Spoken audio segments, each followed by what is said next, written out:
What's up guys, and welcome back to Daily Reviews. Today we're going to do a quick video. Basically I'm going to look at the top range graphics card from a previous generation, the GTX 1080 Ti. The one I have is the Aorus, and obviously it will depend on which one you use.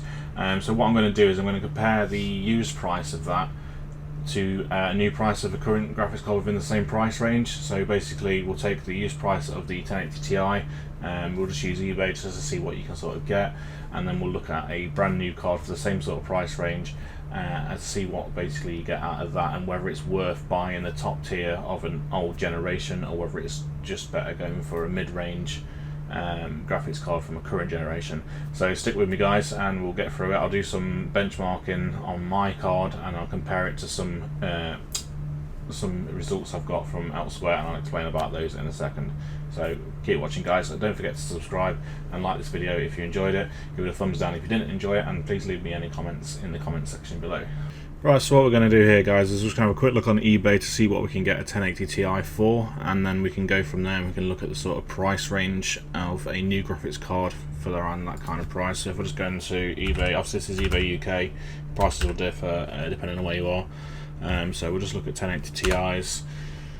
What we'll do to get rid of all the random stuff is we will change it so it's just by now prices, and we'll also change it so, if I can find it, we've just got used prices. So straight away here I can see that basically we've got EVGA ones for 495, MSI ones 1080 Ti for 470, the Gigabyte Aorus, which is the one I'm using, for around 460. We've got ones from Zotac as low as 450, and then we're hovering around that kind of price range. 550 is a bit expensive.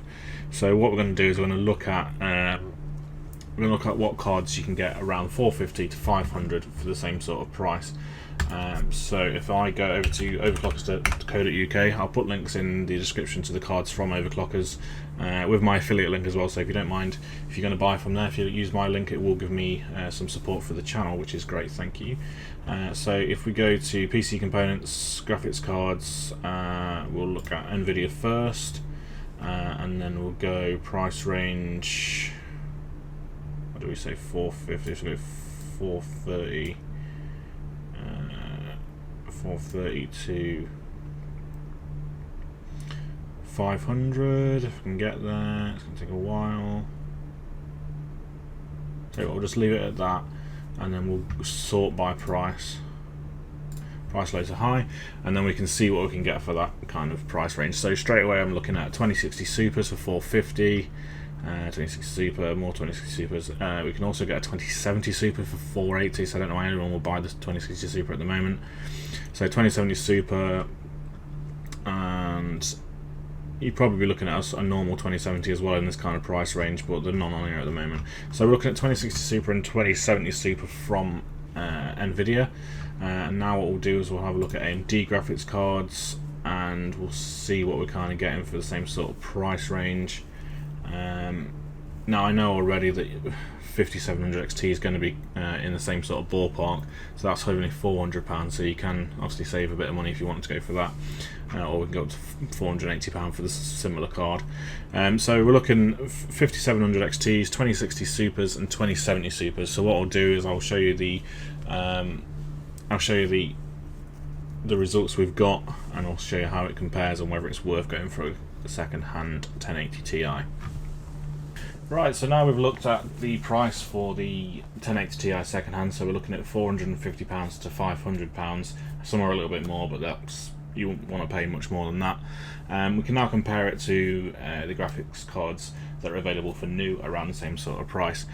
So basically I ran 5 different benchmarks. Obviously there is more you can do, you can look at it in more depth. This is basically based on what software and games I have that I can reliably benchmark. So basically games with benchmarks built in, because I didn't want to try and play games and try and benchmark exactly the same thing, because you can never get it 100% right. So if I use a built-in benchmark, then I know that I've got some sort of parity between the lot of them. So the first one I looked at was Shadow of the Tomb Raider. Now I put all these on 1440p because the test system that was used on Guru 3D, which is where I got the rest of the results from, which I'll link in the description below. Thanks to those guys for that, by the way. They're using the 9900K and I've only got a 7700K in mine, so obviously it wouldn't be fair system comparison, and obviously you can still argue it's not totally fair. However, I put everything onto the GPU as much as I could, so I ran these games at 1440p, so I wasn't using the CPU as much, and therefore hopefully it wouldn't make as much a difference. And comparing the results, it didn't make much of a difference compared to the 900K, which is good to see. So basically, if we start off with the Shadow of the Tomb Raider results, I'll put them up on the screen as I talk about them. Shadow of the Tomb Raider at 1440p, these are on highest settings.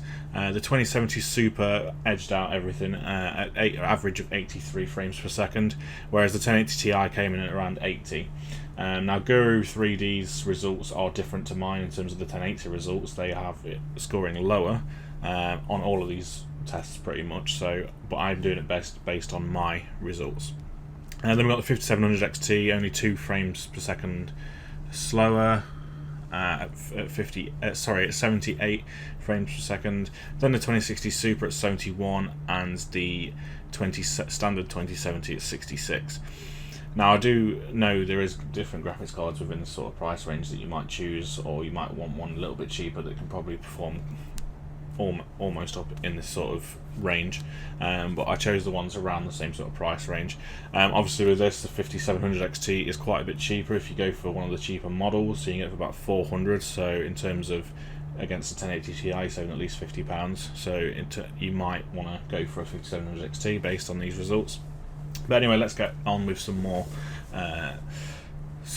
benchmarks. Then we went on and looked at Metro Exodus, again ultra detail 1440p, and the 1080 Ti topped out on this one at 63 frames per second on average, closely followed by the 5700 XT, again another strong performance from that at 59. Then the 2070 Super trailing behind at 55, the 2060 Super at 49, and the standard 2070 at 47. Then we went on to do some more different benchmarks, they weren't not games. So I looked at Unison Superposition. I use a 1080p extreme setting on this one because there's no preset 1440p, you have to set it yourself, so I wanted to keep it fair, and obviously I was using Guru 3D's results to compare against, and this is what they used. Again, 1080 Ti edges out everything on this one. 65 frames per second is actually a really good performance for the 1080 Ti. I'm not sure why it overperforms so much over the others on this. Maybe you can let me know in the comments below. Then the 2070 Super at 51, the 2060 Super at 42, 5700 XT at 41, and 2070 at 41.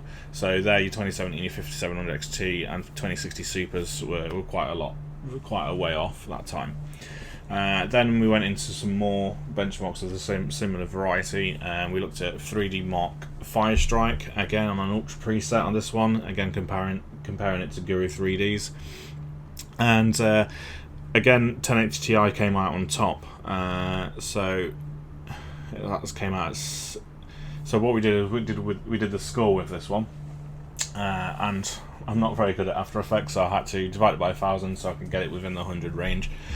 So as you see, 1080 Ti is 69.2 on this graph. That actually translates as 6,920 was the result on that one. Then closely followed by the 5700 XT at 6,060. Then the 2070 Super at 6,030. The 2080 Super at 5,260, and then the 2070 at 5,190. So the 1080 Ti again wins out on this one. And then the last one we went for is the 3D Mark Time Spy. Again, the preset as it comes. This is on 1440 display. And again, the 1080 Ti won with a score of 10,310. It was actually 10,311, but that's what shows up on the graph. Again, I divided by 1000 to fit them on. And then the 2070 Super was not far behind it at 10,090, then followed by the 5700 XT at 8,850, the 2060 Super at 8,780, and then the 2070 at 8,410. So basically, as you can see from these results, in terms of gaming, the 1080 Ti is not outperforming most things, or it's very, very close with other graphics cards. So personally, based on these, obviously you can look into this further and see what other games it's been tested on and how it fits in, and obviously I'll put the link into the Guru 3D results below. They have a few more games they've tested on this. And overall, basically, the 1080 Ti is not really worth buying secondhand at the moment, unless it comes down in price quite a bit, or you can get a really good deal on it. Because at £450, you can buy, or a little bit more, between £450 and £500, you can buy yourself a 2070 Super, which actually beats the 1080 Ti on most things from here. Obviously, the synthetic benchmarks that I use, the 3D Mark, the 1080 Ti did win on all of those. Not sure why that is. It's probably just more suited to it. I don't really know. Like I say, if you have any suggestions on why that could be, please leave a comment in the description below.